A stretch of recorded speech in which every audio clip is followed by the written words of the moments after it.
Hi. So I'm doing training in my Sunrise program with somebody here. We'll call her S because it's her first name, starts with S.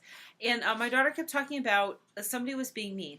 And the thing is, as everybody knows, everybody's definition of mean is it's somewhat different. So my daughter might say that she thought I was being mean when I was telling her not to eat things that would make her sick. For example, when she was younger, I remember telling her not to eat more cookies or pretzels, and she would actually be really upset and hit me and things. I'm sure she would have thought I was mean.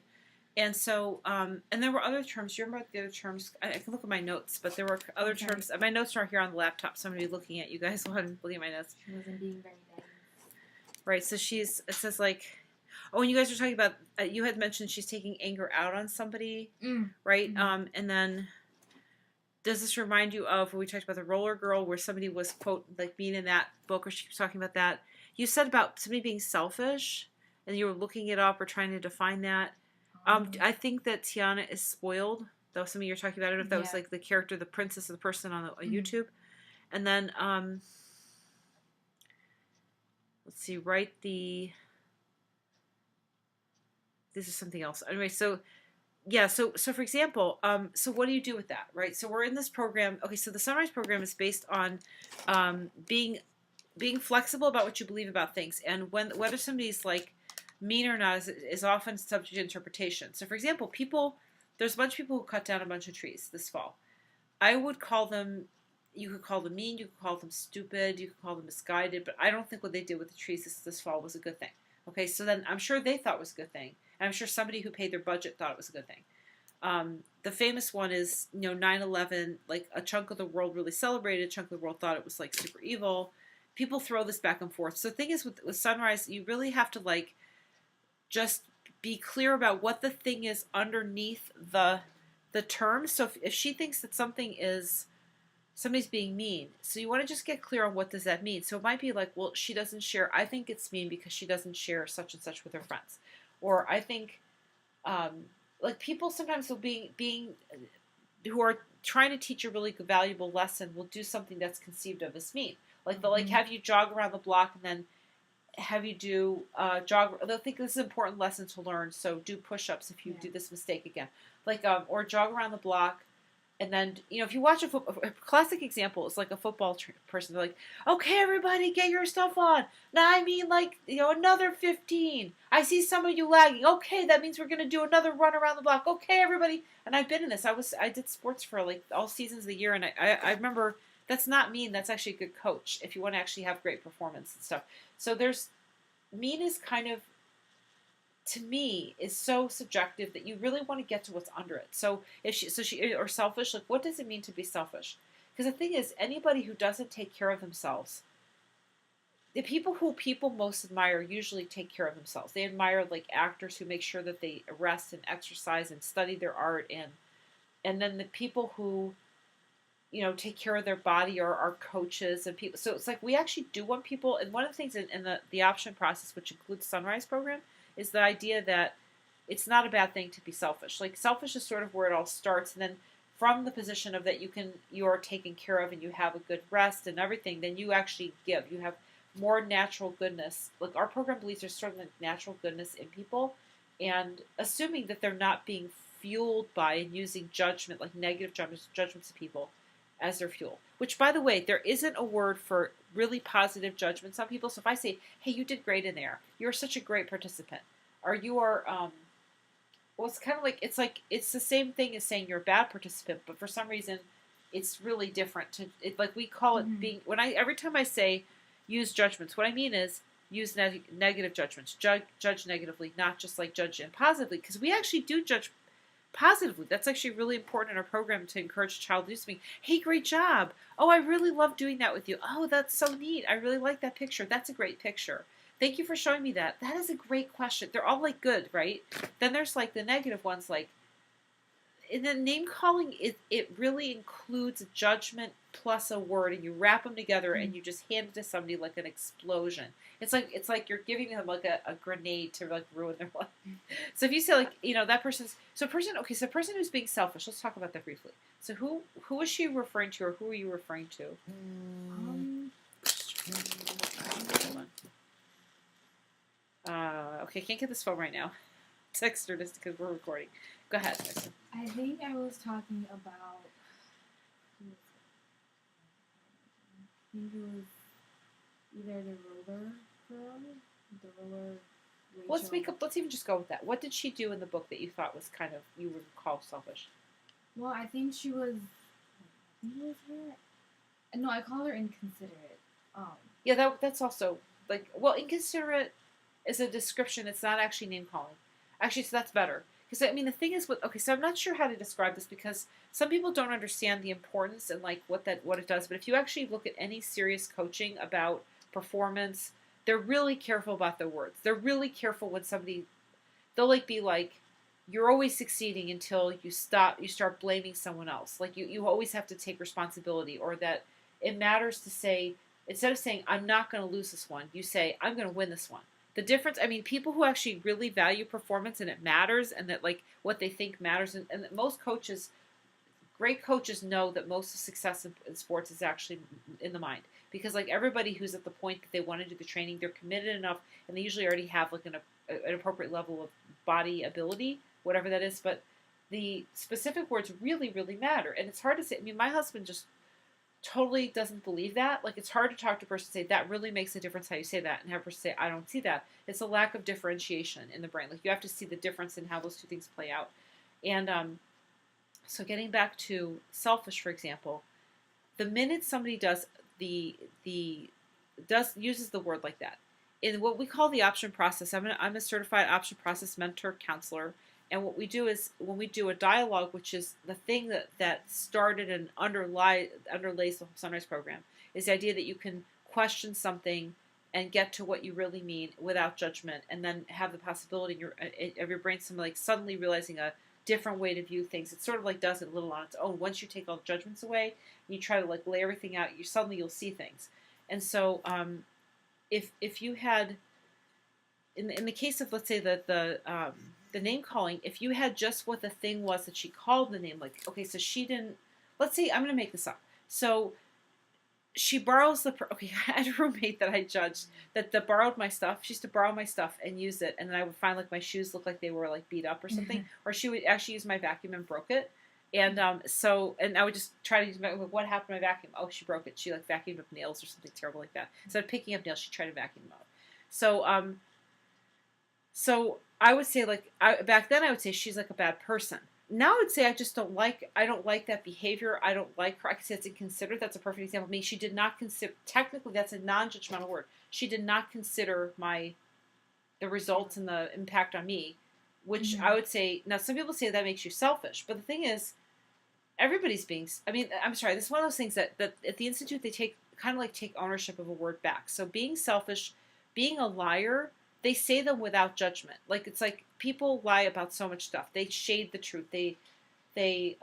Some people will say, what do you think of, this, the paper? And like, oh, it's pretty good. And what they're really thinking is, well, but I didn't really like it. But they won't say that. Say, that's okay. Or they'll say like people just have a lot of, they're aware that there's the real thing that they could say, and then they feel like they should just sort of like butter it up. No, I don't really mean that. What I really meant was, and then they kind of say, sort of makes something sound better than what came out. Okay, so underneath the judgments, there's always like a real behavior or an interpretation. So you could say, I think, let's say Roller Girl pushed somebody over. Okay, you could be like, that person is being really aggressive. This person is being destructive. Let's say Roller Girl came over and she took my water bottle that I love and she just like smashed it. She'd be like, you know what, you shouldn't borrow I'm making this up, it's not in the book, but if I haven't even read the book. Okay, so she would be like, you know what, I don't like that you borrowed my, let's say she was like my roommate. Somehow I was being like my roommate and I borrowed her stuff. You shouldn't take my stuff. And then you'd be like, you're such a jerk taking my stuff. And she'd say this to me. And then she'd be like, you know what, and here, I'll take it, I'll ruin something of yours. And she picks up my water and she slams it on the floor. Now, who's being bad? I mean, I probably shouldn't have borrowed her stuff. She probably shouldn't have broke my bottle. Everybody thinks I think she's mean to break my bottle. I probably think it wasn't a big deal to use her shoes. She probably thinks it was a big deal to use the shoes. And I broke the bottle and I'm being a jerk. That's another common one. She's being a jerk. It's all versions of bad. So it's like there's good and there's bad. And all the words are shadings of that. The only thing would be like, I don't really know. I'm ambivalent. I can't figure out what I think about this person. Everything else is like good or bad. Oh, so if I just ask you right now, I'm going to start saying things. You tell me whether that sounds like it's good or bad. She's considerate, right? That's good, right? Mm-hmm. She's inconsiderate. That's bad. She's lazy. That's bad. She's and those two, we can do the version. You know, she's industrious. That's good. She's inventive. That's good. She's dumb. That's bad. She's slow. That tends to be bad. She's fat. She's quick at doing that. That tends to be good. Like almost everything we say about people, it's got a shading to it. Mm-hmm. And so the important thing with her is just to try to pick apart what the words mean, because if she goes not understanding to somebody else and she says you're selfish, they're going to basically, like, they don't even know she doesn't know. A lot of times if you say, do you know what that means? And she'll say yes, and you say, what does it mean? And she has no idea what it means. So this happens a lot. So I would actually Google it. I would be like, okay, let's Google it. Actually, let's even do it right now as we're doing it, just so we can do it in real time. Okay, new screen. Hi, everybody. Okay. So we're going to put in selfish definition.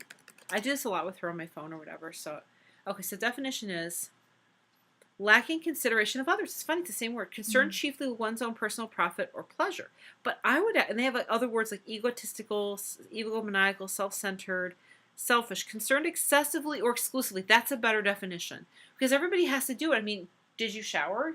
Yes. Did you feed yourself? Yes. Did you pick your classes? Yes. Did you pick your clothes? Yes. I mean, you spend most of your time, everybody has to spend most of their time taking care of yourself. And if you don't, you're in like a mental institution. You're in a halfway house because there's something like wrong with you. So for us to say that it's bad to be selfish is kind of like, if anything, it's a sliding scale. Like people who all they take care of is themselves exclusively. And they do it at the cost of everybody around them. And they do it like with even their family members and stuff. Like they do it really where there's a cost to somebody else and they really don't have any sense of empathy. We consider that being like, there's a word in psychology. What's that called? I'm sorry, I shouldn't. He's off camera, but like, never mind. But it's like that thing that they always use those words, like they throw around those psychosocial words on like AOL or something when they have news stories, like what do they call it? Not pathological, or whatever, you know what I mean? Yeah, I don't know. That word, the other word, like not psychotic. This is one of those words. Anyway, it'll come up at the end of the thing. But anyway, so the point is, we consider that like an illness. We consider not taking care of yourself an illness. One of the reasons that my daughter Anna is like in our program and considered to have a diagnosis is because she doesn't take care of herself. She didn't used to know how to cook for herself. She doesn't know how to like mail her own letters. She doesn't know how to like drive understand even car issues, and like that's what the definition of like being disabled is. You can't even take care of yourself. Like you're a baby. So we have, this is wrong. This is not, I mean, not even wrong. This is like, most people don't like it. Is really the word. Then most people don't like that a person's completely dependent, which by the way leaves them open to being severely abused and they can't even express it, right? It's the worst. Actually, that's the worst thing. I'd rather be up here than here. Whatever, no matter what, even if everyone hated me, I wouldn't want to be down here where I can be abused and everything. So then in the middle is what we consider to be okay, but everybody's middle is different. There are people that are like excessively, like there's women who are like, I'm excessively giving, I'm giving my children, and then they don't give their children any opportunity to do anything. And I mean, when my mom did this, she was like, she did all the dishes, she did all the laundry, she thought she was being really great. And then like, I like grew up and I didn't know how to do anything. I didn't know how to clean a house. She was always like doing that. Like that was her, she's being so nice. She's being so nice. She doesn't make you do anything. Oh, I'm being so nice. You don't have to like learn anything. And then like you're up, yeah, of course you have to learn to do everything for yourself. You have to know, like even now, I don't have to go with an example, but everything I try to do, if you try to design your own website, if you try to have your own, you have to learn WordPress yourself. I mean, everything you have to have that ability to teach yourself. So like, that's not a bad thing. So it's like, people have arguments, endless arguments over somebody being, whether they're selfish or not. Like for example, I actually have the kids try to like do stuff around the house. I want them to clean and stuff, and I can tell you a lot of women think it's like a big deal that they do those things. I don't think it's really help. I mean, so everyone has a decision about whether it's good or not good. And then oftentimes people will find something that they thought was a bad thing that was a good thing. Do you remember, like anyone at home, there was this, did you ever see Karate Kid, the original? The original, with the guy was catching the flies with the chopsticks. that guy, I forget his name. Oh, Mr. Omagi, or I forget his name. I think that was in the show. I don't know if that was his real name. But there was this kid, and the guy was making him like clean the, scrub the fences. He was saying, do 2 this way with the sanding, and then 1 this way, and then 2 this way, and then 2 that way. And then afterward, he was able to suddenly do all the things like martial arts things. And it's like, at first he was like, oh my God, why is Mr. Miyagi making me doing this? Oh my God, this is terrible. It's so much work. And then he's like, wow, like I learned this great skill. So he thought it was bad. So many times, there's this famous saying about even about where there's this famous like an old Chinese like proverb slash story where it's like, someone was born and they had like they couldn't walk, and then they thought that was bad, but then there was a war and all the other people could walk, went to the war, most of them died, so it was good, and then something else happened, so it was bad, and then so everything that people like you would think immediately would be bad. I remember I have an in-law that wanted to start a company by buying the company. Her employer was a small employer and was going to retire, and then that person decided not to sell her the business and decided to give it to his son. And she was waiting for him to retire and assuming and planning how much it would cost. And she was like saying that at one point she said it was like one of the worst things that ever happened in her life was he didn't sell her the business, because that was like her whole plan for like the future. And she spent a while waiting, and then she started the business herself. She started the same business herself. And she says in retrospect, she's so glad she didn't buy it, because she would have been like $250,000 in debt or something to start with, to buy the business or whatever it was. So she turned out she could run her business with no overhead. She didn't have to do that. But she thought it was literally, I think she said to me, it was the worst thing that I thought was the worst thing that ever happened in my life. This person to take like what I thought was I worked for that guy for years, everything. So this is a perfect example. So it's like, this is why we try not to say good or bad, because the thing with, or name calling, because they incorporate good and bad. So Anna is, and the people who started the Sunrise program, people thought it was like a real tragedy and a terrible thing how Ron was. And then their view, the people who started the Sunrise program, was, why don't we see this as an opportunity? Like it's a really kind of a good thing, like a gift. A gift is not known to be bad. A gift has a positive tinge to it. So it's like, he's a gift. Now let's figure out how he's a gift, which means he's a good thing. A gift means a good thing. So there is a kind of name calling embedded in Sunrise and embedded in the option process, which is just like the good, the positive. So then they look for why it's a good thing. Okay, so the thing is, when we're with Anna and she starts saying somebody's being a jerk, and this happens a lot because people do this on the videos, and she watches the videos over and over again. There's a guy who's calling a toy a jerk, which is not even a person. Mm-hmm. It's like, and I was telling Anna, like, that doesn't even make any sense. If you don't use a name calling word unless you're like angry, upset. It's like swearing at a toy. Like, it doesn't make sense. And the thing is, she's learning it by rehearsing it. So I'm trying to teach her. Okay, so it's important that she watches things, and then we talk to her about the things and what they mean and pick them apart, so she has a better, deeper. You have to go slower. You have to link it to things she understands. So, for example, like if we tell her, and this has been an issue because there was this story, which I'll say this now because I don't know if the video's still up. There was this video about what's called the Bad Baby series with this girl named Tiana. Mm-hmm. Have you heard? I mean, it's like literally, have you seen it? It is like, I'm not kidding you, it's like child porn dressed up to look like normal. But it's like, you could tell, like, you have to watch it to see it. Like, there's somebody else who worked here, I had her see it, and she actually she reported it 3 different ways. It wasn't terrible. The thing is, she doesn't know. So it's like, she doesn't know what's wrong with it. So I first started thinking I should tell her what was wrong with it. Then I was like, well, maybe I need to just explain what I don't like about it, because I thought for a second I said don't watch it anymore. Mm-hmm. Then I was like, but then she's going to lie to me. I think that's an invitation if she wants to watch it when I'm not there, and then take it in on process, and then maybe learn how to be a terrible parent. There's another video about a woman and her daughter, and there's a little kid who's like maybe 3 or something, or mm-hmm. 2 or 4 or something. No, I think it's 2 or 3, maybe even younger. Anyway, so she's like saying.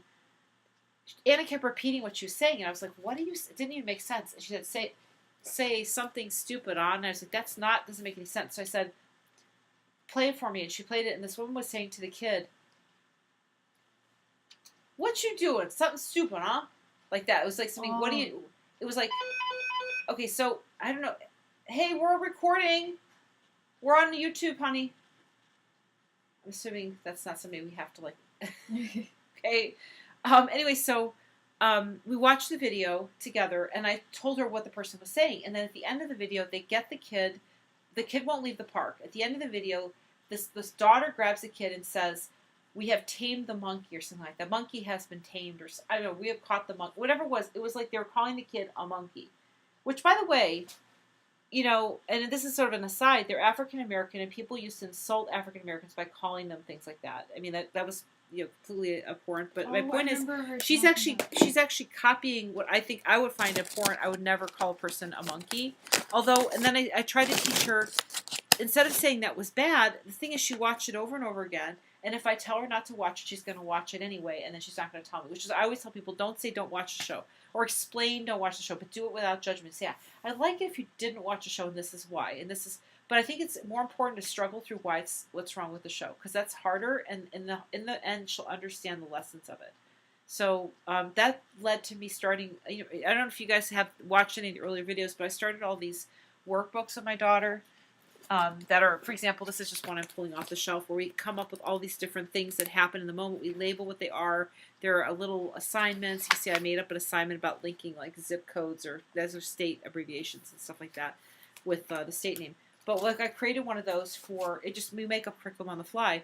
But the difference between name calling in a playful way and name calling in a hurtful way, and because people used to call her, my husband used to call her a monkey, you cute monkey, and he meant it like smiling, loving, and he didn't do it insulting. Those people are kind of like, I'm not sure, it didn't sound too good. It didn't sound like they really meant it lovingly.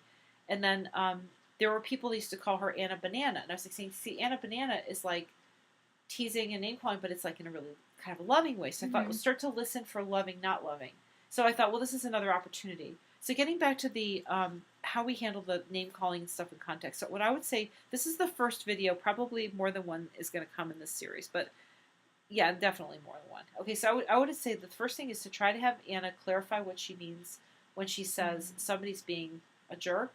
Like, because I've done this a bunch of times, because she called lots of people jerks, and in the end, I think a jerk, you have to define your definition, but for me, it's unnecessary roughness. So if I say, let me get this out of the way. If I say to somebody like, you know, you shouldn't leave the dishes like on the edge of the table because they might fall, versus like say it in a way that's like, you shouldn't leave the dishes because they might fall. Like it just feels like unnecessarily rough and shocking, and like you could say the same thing, and you can, it doesn't have to be in an angry way or loud voice. It just has to mean like, have you ever seen people with a dog and their dog is like going this way and they pull the dog over and they keep going, versus the dog like like they're just like, they're rough. I mean, they're rough. You sit down. And it's just like, you're like, okay, that person to me is in a completely non-judgmental assessment a jerk, because they're at that moment they're being rough. So you would say, what does that mean? Okay, he's being a jerk to his dog. Well, what does that mean? He's actually jerking the leash harder than he needs to get the same reaction, which is more hurtful than it needs to be to the dog. The correction is more shocking unnecessarily and more hurtful. That's how I would define it. When I was having a trainer who was like cussing me out for not being on time and everything, I was saying that person was being critical, which is true. They were leveling a lot of criticisms. So number one is to what we call unpack the word, and that means the context in that video. Let's watch the video together. Let's talk about what you would define as the thing. Okay, that's fine. Use the front bathroom? Yeah, use the front bathroom. Okay. I'm sorry. So I had another thing lined up. Give me a second to recall it. Unpack the word. Oh, the importance of using something about describing the behavior versus the person, or criticizing the behavior versus the person. This goes back to if you're, I don't know if it's the Old Testament or New Testament. No, I think it's New Testament. That they say like, hate the sinner. Oh, let's see. Love the sinner. Hate the sin. Love the sinner. Which implies judgment, by the way, which I'm not endorsing. But like, it's like saying there's the behavior in the person. So if I say, you left the dishes too close to the edge of the counter and they fell. So you could be like, I really hate, let me just do two versions. I really hate that you left the dishes, because I could be really upset because like I didn't want the dishes to break.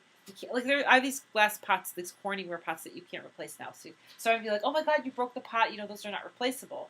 Or like I have these little headsets that are so expensive that they don't make anymore, the Bose ones. So it's like these are worth like $400 on the internet or something like that. Yeah, they don't work that well now. They're they're kind of like used now, so they're not so great. But maybe if you got a used one, it's like $250 or $200 or something. Well, actually, $150 if it's used.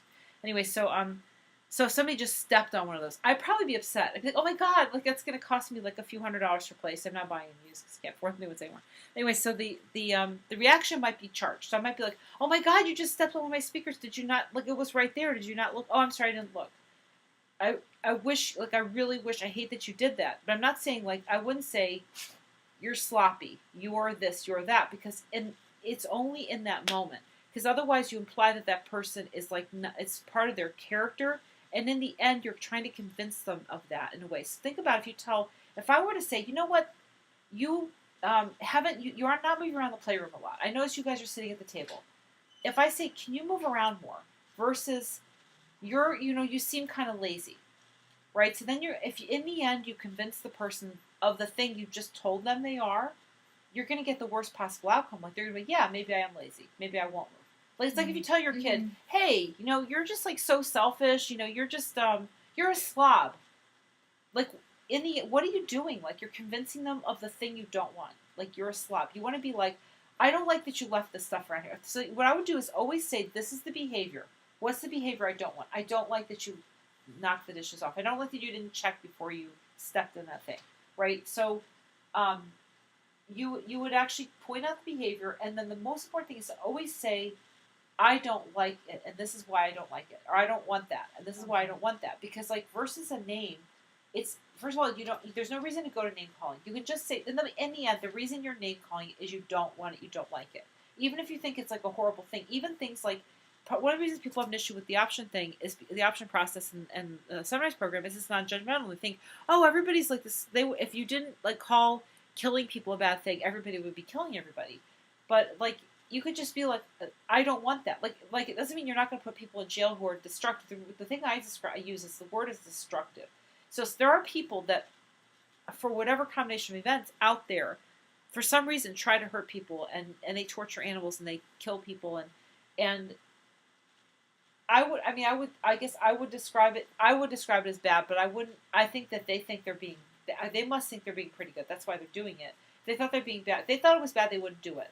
They must think it's okay or good or what they need, or maybe it's the way that they were. I'm sure they were abused. I'm not, but I'm not really. But again, I don't know. I disavow that I know everything. So that's one of the core concepts here is that we don't know. We don't really know what happened to that person. If you hear what happened to people like Hitler, like it was like horrifying. Like they were nearly killed by their caregivers before. I mean, Hitler was like beaten unconscious. He was like in a coma for a few days. I mean, that badly, terribly, terribly, terribly abused. And it's not surprising that they came out as terrible, terrible abuse on the other end.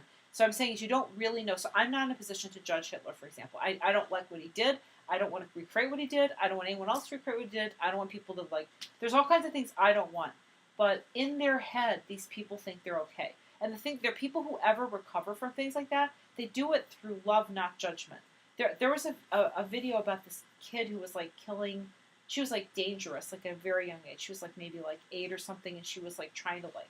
She was killing baby birds and like. I mean, she had obviously been really. She and her brother were abused. They were both placed in a home, and somebody actually helped her recover and become like more aware and caring and everything. And it was like it wasn't through telling her you're worse and worse piece of crap and you're garbage. And that would have just driven her further down the path of like disassociation and like broken.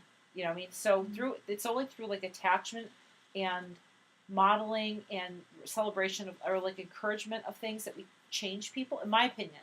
I mean, you can draw lines for temporarily because you don't know how to deal with that. You might just say, look, don't watch that Tiana video right now. I can't handle it. I don't know what to say about it. Just do something wrong. Let me think about it. And a couple days later, I'll be like, you know what? This is what we'll do. We'll like act it out. How about if I treat you? Actually, that's her. I usually I'll reverse things. How about if I do that to you? So I'll just say what she said. Hey, what are you doing? Something stupid, huh? Like I'll be like, she'll be like, no, don't do that. I'll be like, yeah, that's how it feels for that kid. But when you watch it in the video, you don't feel it. You feel like it's just a show. So like sometimes you take things out of the video, but temporarily it's not a fix. And I want her to feel like it goes from feeling. People don't like the feeling of being like called names. So if she could feel it, she would know it wouldn't be fun to watch. She's just not feeling it. So okay. So in summary, this is a first sweep of the emotional judgment word thing. So one is maybe you can remind me if I've forgotten. So number one is to unpack the words. That means explain like what's the context, why would you call that a jerk, and what really happened, and why you don't like it. I would say it's all unpacking the word. Okay. Mm-hmm. So then the second thing is try to focus on if there's judgment around something that it's really about the behavior. Like I still wouldn't necessarily call it bad behavior, but I might say that's biting my nails. To me it's a bad behavior. It's bad. It means it's not good for your teeth. It's not good for your hands. I wish I didn't have to do it. It's obviously serving me in some way, so it's not like totally bad. But I can call behavior bad without saying I'm bad. Like I'm disgusting. I wouldn't think that way. The other thing is like saying it like what is the thing you don't like, and not trying to convince a person that they're anything. It's kind of related. It's the same thing. Like it's not using name calling, not resorting to name calling. And then distinguishing positive name calling.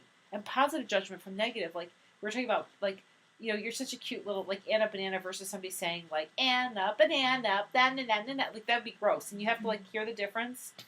And then, like, always be open to what she says, because if you start saying, like, it's really bad that you're watching the video and they're bad in the video, it's going to shut the door. I'm confident she'll just watch it unprocessed.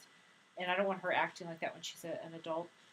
Try to experiment. Leave the door open to what you come up with, like, things that you can do besides, like, separate good and bad judgment, like, and good and bad teasing. Like, be open to like what we were just talking about, like reversing roles, playing it out, seeing if there are other examples. Like, you actually compared a different book, that you were comparing two different, like, things that had a similar character doing a similar thing, and then maybe, like, compare and contrast, because that might have embedded in it differences that were of the type we just talked about. So I don't know if that helps. I mean, I remember. Oh, and the big thing I was saying is I literally disavow that I know that I'm right and that it's my answer. So even if I do have a judgment, I say for me. Like, this is bad. Biting my nails is, I think it's bad. I think it's bad. Not it's bad. I think it's bad. For me, or second, that tastes terrible to me. Not that is a terrible kind of cake. That's a terrible movie. That pretends that it's out there and it has the smudge on it and I'm right about it. So if I just say, I hated that movie, that's fine. That doesn't even have judgment. It's just like, I didn't like that movie, and that's totally a statement. And that's accurate. Versus, like, that's a bad movie, where you presume to speak for the universe. So I'll try to write that all up and put it, I mean, eventually I'm going to have these posted on my website and have, like, but if this helps you guys, you can play this for somebody in your program. Does that help you, or do you have any questions? Yeah, no, that really helps. Yeah, and she's fantastic. Like, this person in our program, she's fantastic, and it's like she's going to be able to I can't wait to see what happens, because, I mean, it comes up a lot. Yeah, I struggle with it a lot. I had a hard time, like, when she was like, oh, me, like, I'm like, what do you, like, mean, like, me? Like, how is she me? How was she me? Like, there were some times where it didn't really make sense. It has to be in context. Yeah. This is like when I do a dialogue with somebody. Let's say, okay, so we do what I said, option process dialogues underlie the program. So this is how people who created the Sunrise program got past thinking it was bad that their son had the problem, or that he was, like, a liability, or he was hopeless. That's another belief that they decided not to have that belief. But I don't know. I'm forgetting my. Say what were you saying? I was saying, because she was talking about somebody on the. Oh, context. Yeah.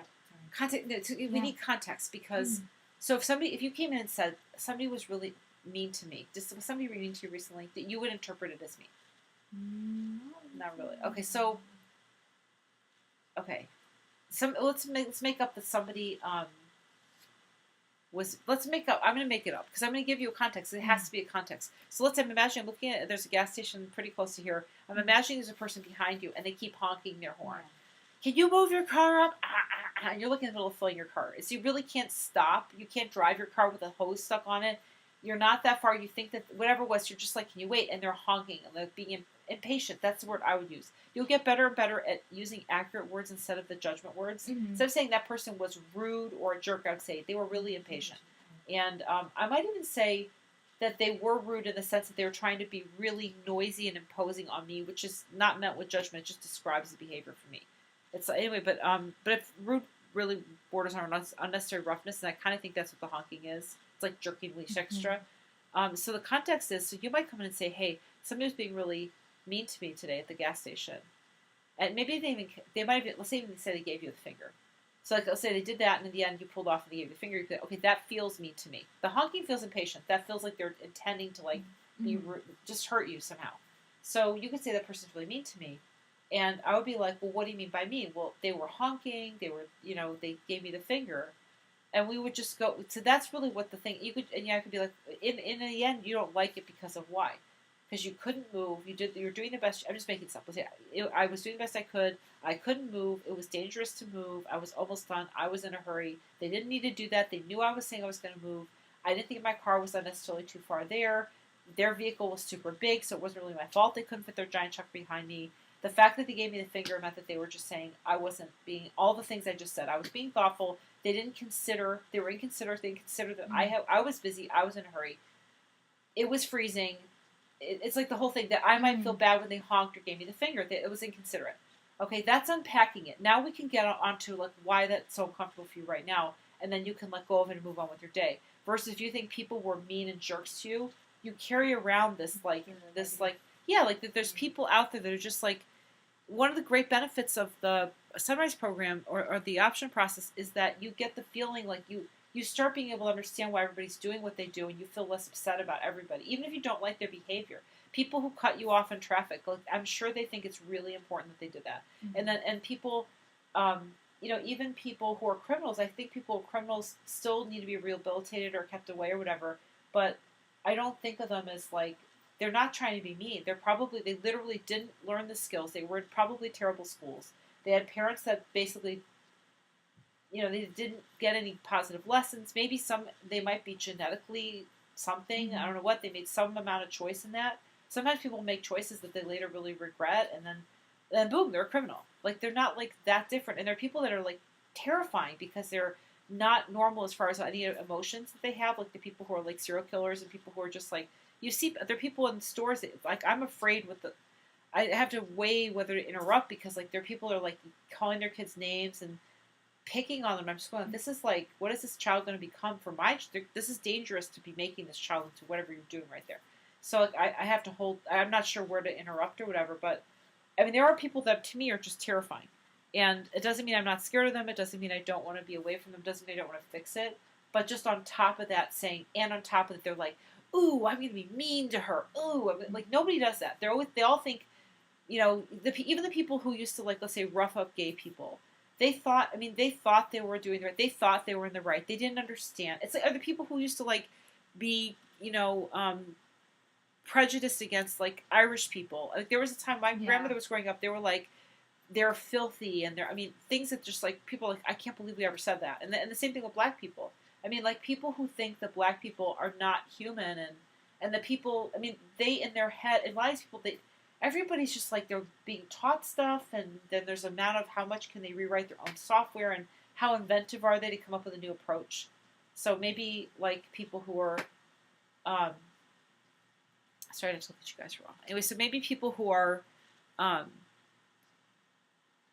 people are out there and inventive. They come up with, like, I remember growing up really to some extent prejudiced against black people because it seemed like everybody was in our community. And I remember just having this person in my class. I was doing a master's program, and I was like in a class with her. I was like, what if I was like, wow, she's really she's bothering me. She's bothering me. I thought, what if I just treat her like a full human being, even though I didn't really totally get that it was totally fine, we're totally equal and everything. And all of a sudden, like, I became her friend. I was like, this is great. I got along with her. I was like, oh my God, I just discovered, like, plutonium or something. Like, I had no idea that was the key. You just decide the person is an equal and like you. And then all of a sudden you're like, oh my God, there was all that, I'm annoyed. It was all because you're making crap up and you felt at a distance. You thought they weren't like you. And that, I wouldn't say that. Why should you do that? I don't know. And I'm uncomfortable. And then suddenly I was like, she was my best friend. Her name was Stephanie. She was my best friend in that class. And that was the end of me being prejudiced, pretty much. I would hope. I think that was the end of it. But I think, yeah. So anyways, that's a big summary. 38 minutes is a long time, but this is a big topic because it comes up a lot with my daughter. And it touches on judgment and the whole thing. So good luck. Sorry it's so long. At least we'll cut it short of 40 minutes. Good luck, people. And I'll summarize it. It'll be shorter. We'll cut it up maybe. Eventually we'll cut it up into smaller little training modules. But that's the first run. Okay, so thanks, everybody. Good luck. Remember, the non-judgment has power. And I have a company called Power of Clarity that I'm setting up to do dialogues and stuff by phone. And you can do exploring your own issues by phone. And the thing is, with Power of Clarity, the power is the power of non-judgment. Anyway, okay, it is amazing what you can do when you stop judging. You start wasting time judging things and judging people. You have so much more energy to just, like, build your future and be a better person also, as far as you define it. Okay, bye.